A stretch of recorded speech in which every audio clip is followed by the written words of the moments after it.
Hello everyone, I'm Arbachi from Maulana Azad Medical College. Like you all, I was also a NEET aspirant last year and scored 665 on 720 in NEET 2019. So to start with, some of you might still be confused regarding the postponement videos flooded on YouTube.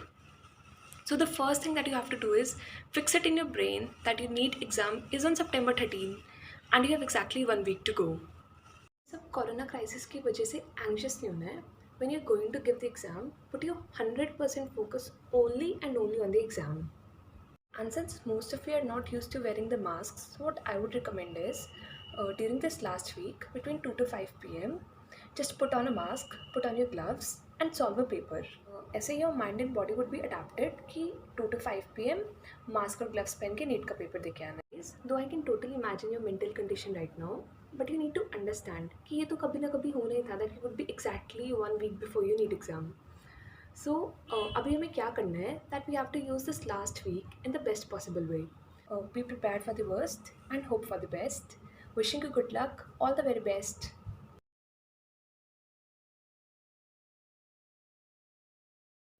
Hello everyone, my name is Shivesh Garg. I'm doing my first year MBBS from University College of Medical Sciences, New Delhi. And मैंने NEET और AIMS 2019 में first attempt में crack किया था. I got 635 marks in NEET and 251 rank in AIMS all over India. So basically मैंने और मेरे काफ़ी फ्रेंड्स ने from various colleges like AIMS Delhi, MAMC, UCMS, LHMC, हम सब ने काफ़ी पॉइंट्स डिस्कस किए थे कि लास्ट डेज की स्ट्रैटेजी क्या होनी चाहिए नीट के लिए.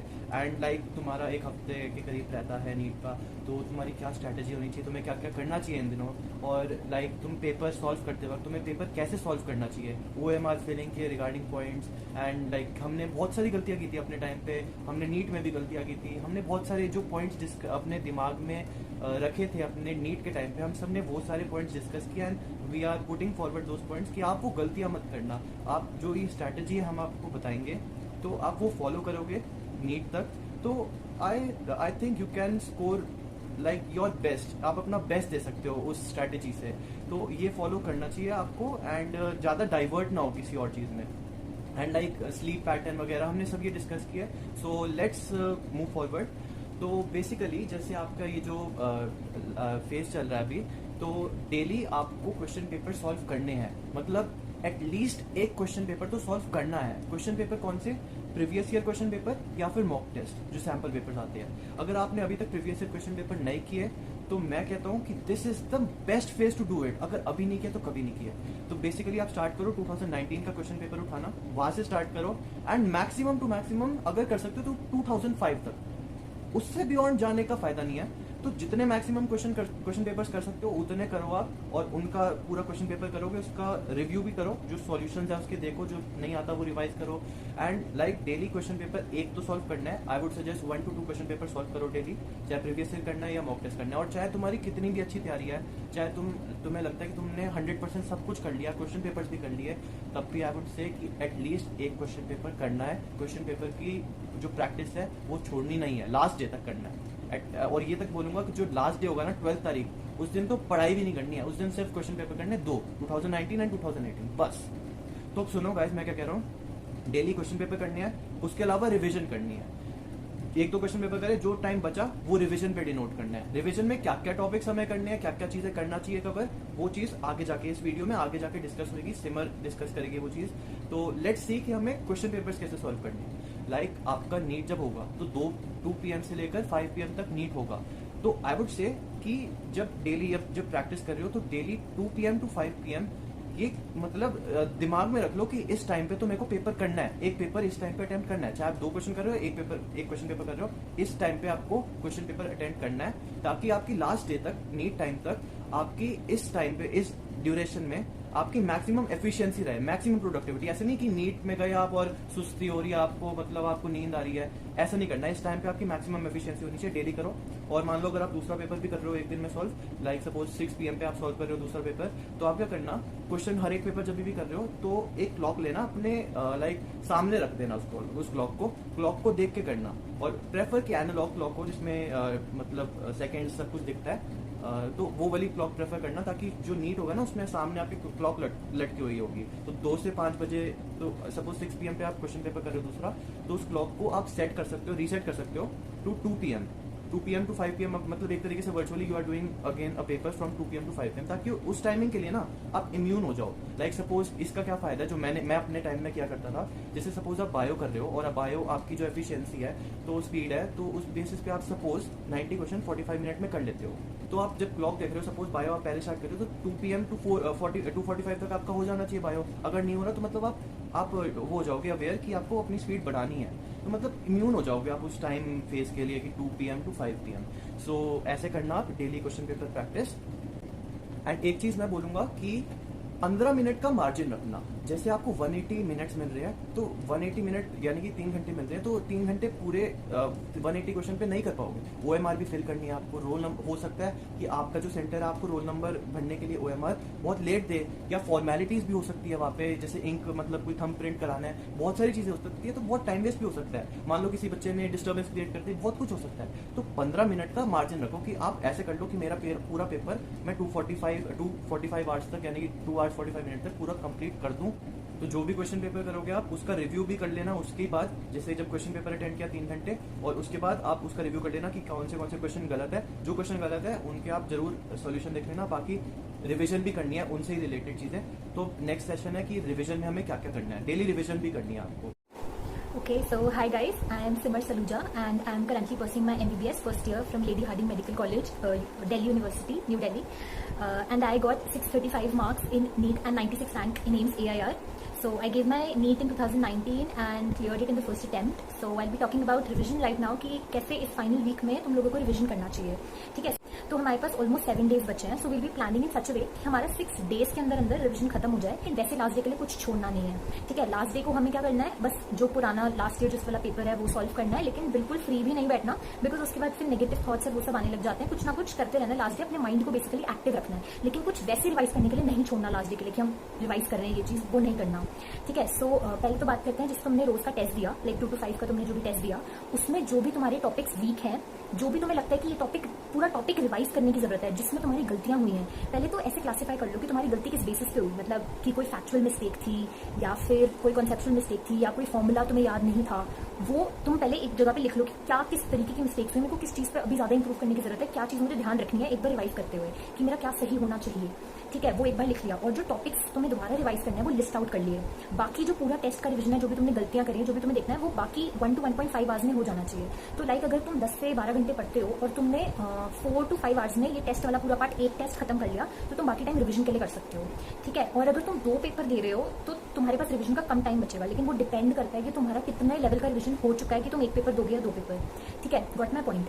अब बात करते हैं कि और पुरानी ईयर के जो पेपर हैं उसमें पुरानी ईयर के या जो तुम्हारी कोचिंग के पेपर्स थे जिसमें तुमने जो जो गलतियां करी हैं वो एक बार रिवाइज करनी है अच्छे से एकदम, कि क्या गलती करी और क्यों गलती हुई, और वो टॉपिक देख लेना जो गलत है या जो तुम्हें लगता है वो वीक है वो दोबारा ब्रश अप करना है, ठीक है। अब बायो, फिजिक्स और केमिस्ट्री की अलग से बात करते हैं कि हम क्या क्या देखेंगे लास्ट 1 वीक में। तो फिजिक्स में पहले देखते हैं फॉर्मूलाज के बारे में। फॉर्मूलाज सारे अच्छे से रिवाइज करने हैं, ठीक है, लेकिन ये कोशिश नहीं करनी कि सारे फॉर्मूलाज हम एक ही टाइम पे कवर कर लें, ऐसा बिल्कुल गलती नहीं करनी, क्योंकि उससे क्या होता है कि तुम्हारा सब मिक्सअप हो जाता है और कुछ याद नहीं रहता, ठीक। अब फिजिक्स की एनसीईआरटी के बारे में बात करें तो जितने भी points to ponder and summary वाले पॉइंट्स हैं एनसीईआरटी में वो एक बार अच्छे से रिवाइज कर लेना। उससे क्या होगा, तुम्हारे चैप्टर एक बार रिवाइज हो जाएगा, चैप्टर रिवाइज कर सकते हो तुम रिवाइज, एंड वो सारी चीजें ब्रश अप हो जाएंगी और वो इंपॉर्टेंट होते हैं एक्चुअली में, ठीक है। अब बात करते हैं बायो की। तो बायो में एक एक लाइन पढ़ने का तो टाइम है नहीं, तो सारे इंपॉर्टेंट पॉइंट्स देख लेना, हर एक चैप्टर को टच करना है, कुछ भी छूटना नहीं चाहिए। उसके सारे डायग्राम्स प्लस उसकी सारी लेबलिंग्स देख के जानी है, साथ में जो एग्जाम्पल्स होंगे एनसीईआरटी के वो अच्छे से देख के जाने हैं, ठीक है। उसके अलावा लाइक तुमने एक चैप्टर किया बायो का, उसके बाद तुम 30 to 45 मिनट्स निकालो एक्स्ट्रा पॉइंट्स कवर करने के लिए जो आउटसाइड एनसीईआरटी पूछे जा सकते हैं, जिस तुमने इंपॉर्टेंट पॉइंट्स लिख रखे होंगे, तुम्हारे कोचिंग में बताए होंगे, या जो भी है पुराने ईयर्स में जो अलग एनसीईआरटी के बाहर जो क्वेश्चन आए हैं वो एक बार रिव्यू करने के लिए बायो के, ठीक है। फिर हम बात करते हैं केमिस्ट्री की। फिजिकल केमिस्ट्री के लिए तुम फॉर्मूलाज रिवाइज कर लो, जो इंपॉर्टेंट कॉन्सेप्ट्स हैं जो छोटे छोटे होते हैं वो तुम रिवाइज कर सकते हो, ठीक है। इनऑर्गेनिक में कोशिश करो कि सारे जो भी मतलब तुमने पढ़ा हुआ है इनऑर्गेनिक में जो भी एनसीईआरटी की इंपॉर्टेंट चीजें हैं, जो उसके इंपॉर्टेंट एग्जाम्पल्स हैं, क्योंकि उससे क्वेश्चन आ जाते हैं कभी कभी, ठीक है। एग्जाम्पल्स हो गए, फिर जो टेबल्स होते हैं, जो डेटा चीजें होती हैं, जैसे जो हम भूल जाते हैं अक्सर, मान लो कोई ग्रुप की डेंसिटी या boiling point, melting point and so on, जो इंपॉर्टेंट वाले हैं वो सब नहीं रखते हमारे इस टाइम पे, सिर्फ इंपॉर्टेंट वाली चीजें कवर करनी है, ठीक है। और जो भी हाई टॉपिक्स हैं वो सारे तुम कवर कर लो, जिससे ज़्यादा क्वेश्चन पूछे जाते हैं उन पर ज़्यादा फोकस करो इस टाइम पे, ठीक है। ऑर्गेनिक के बारे में बात करें तो वही है कि नेम रिएक्शंस और वो सब कुछ करना है, ठीक है।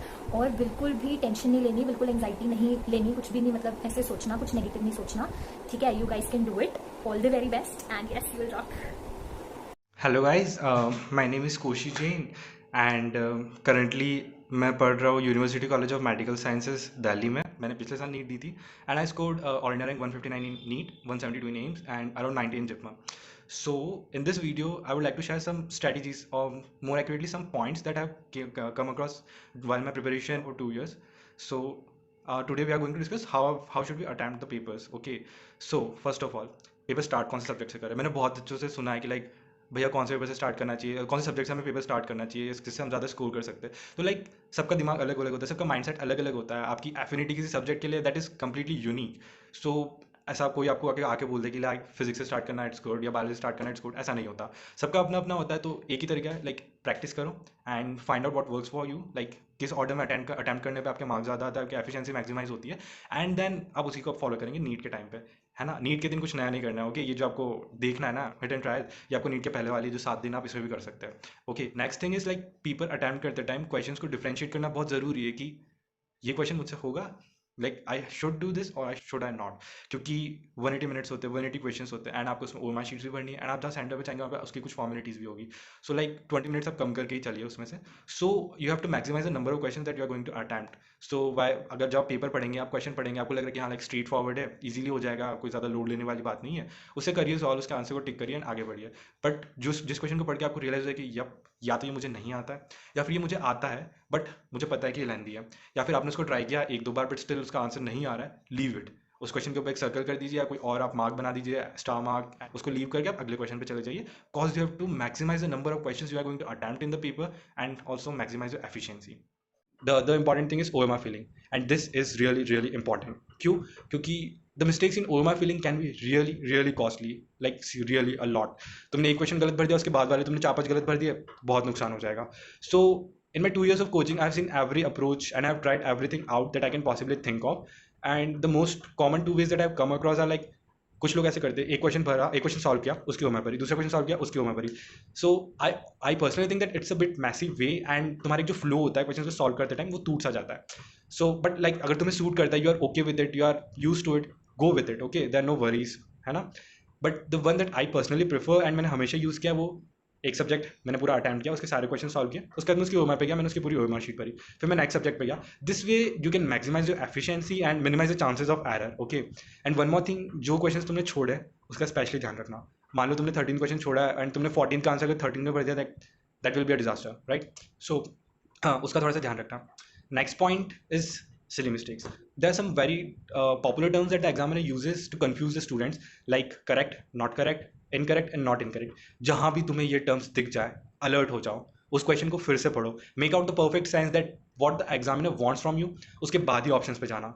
क्योंकि अगर तुमने इन पॉइंट्स को गलत पढ़ा, आई बेट मोस्ट ऑफ द टाइम तुम्हें फर्स्ट ऑप्शन सही लगेगा, तुम इसे टिक करके भी आ जाओगे। ओके, सो जहाँ भी ये पॉइंट्स दिखे, लाइक नॉट करेक्ट लिखा है, तुमने नॉट नहीं पढ़ा, करेक्ट ही पढ़ा, फर्स्ट ऑप्शन दिख गया, करेक्ट टिक करा, ओमर भरी, घर आ गए एंड देन तुमने देखा कि ओ यहाँ पे तो नॉट भी था।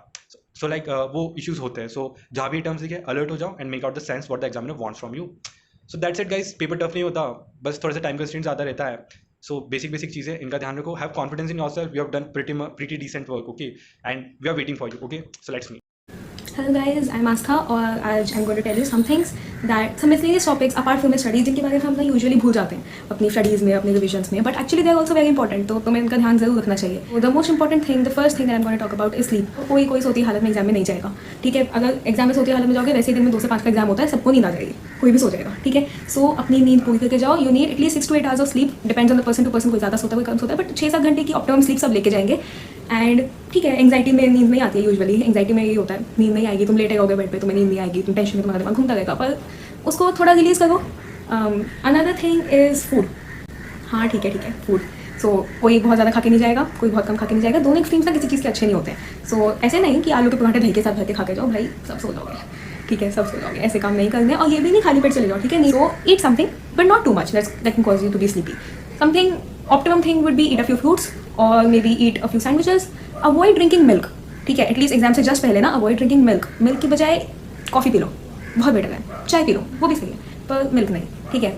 Same thing goes with water, ना टू मच ना टू लेस, ना ओवर हाइड्रेटेड ना अंडर हाइड्रेटेड, ऑप्टिमली हाइड्रेटेड। सो पानी पी लेना नीट के बीच में, ज़्यादा मत पी लेना। एंग्जाइटी में सब लोग बहुत ज़्यादा पानी पीते हैं, you do not really want to be going to the washroom all the time because that does waste time, but इतना भी नहीं ना कि पूरा टाइम वेस्ट हो जाता है तो वॉशरूम अगर जाना भी है so you are just sitting and doing your paper. No, please go because you won't be able to concentrate on anything. इसके अलावा हाँ, बहुत ज़्यादा ना लोगों से अभी बातें मत करना, ठीक है। You go on talking to your friends, या एक क्वेश्चन ये वाला क्वेश्चन भी है, एक वो वाला क्वेश्चन भी है, your talking to your parents also, your friends also. A new approach at this time, तुम्हें ना कोई नया तरीका पता चल जाएगा किसी का, and this approach is not gonna help you in the exam, ठीक है। ज़्यादा कुछ हेल्प नहीं करेगा, तुम्हारा कॉन्फिडेंस तो और खत्म हो जाएगा, और ऊपर से तुम जहाँ पे ऑलरेडी सोच रहे थे कि मेरा एग्जाम तो डूबा हुआ है वो और ज़्यादा खराब हो जाएगा। सो लैक ऑफ कॉन्फिडेंस नहीं करना है इस समय, भी confident at what you know. One of the most important things, अपनी पढ़ाई के स्ट्रेस में अपना ड्रेस कोड नहीं भूलना है। Take care of the dress code, read the guidelines again, जैसे कि you can not wear close shoes, you can not wear shirts etcetera with buttons because वो परमिट नहीं करते हैं। Girls can not wear earrings, take care of that, you can not put clips on your hair. बहुत सारे और भी guidelines होंगे, सबको ध्यान रखना है। एंड या इयररिंग्स वाला पॉइंट इज इंपॉर्टेंट, हाँ I was caught over there, time waste हुआ था उससे। So yes, take care of all these things, रात को प्रिपेयर करके रख लेना सब कुछ, तुम्हें सुबह सुबह टेंशन में नहीं आना है। The same thing goes with your admit card and your photos, मतलब एडमिट कार्ड की एक्स्ट्रा कॉपी रखो, फोटोज़ की एटलीस्ट 2 फोटोज़ एक्स्ट्रा रखो बिकॉज तुम हाथ में ना लेके जाओगे, वो तुम्हें कोई पेंसिल बॉक्स वगैरह अलाउड नहीं होगा, हाथ में लेके जाओगे। एक फोटो कहीं पे गिर गई तो it can cause a lot of problem, right. Try to delete the unnecessary tension that's there, take things extra, try to reach the venue on time before time. The most important thing now, believe in yourself. Yes guys, you've been through a lot, dates changing, rescheduling exams, cancelling exams, yes, a lot has happened, but now NEET is happening, it's real, and it's happening in the next 5, 6, 8 days or so. Yes, so believe in yourself, you've done a lot. मेहनत कभी भी unpaid नहीं जाती है, you've put in a lot of hard work and a lot of efforts, and these are gonna pay off. So believe in yourself, go with confidence, and you're gonna do great. You're gonna crack it, and you're gonna do great and make everyone proud. All the best, guys.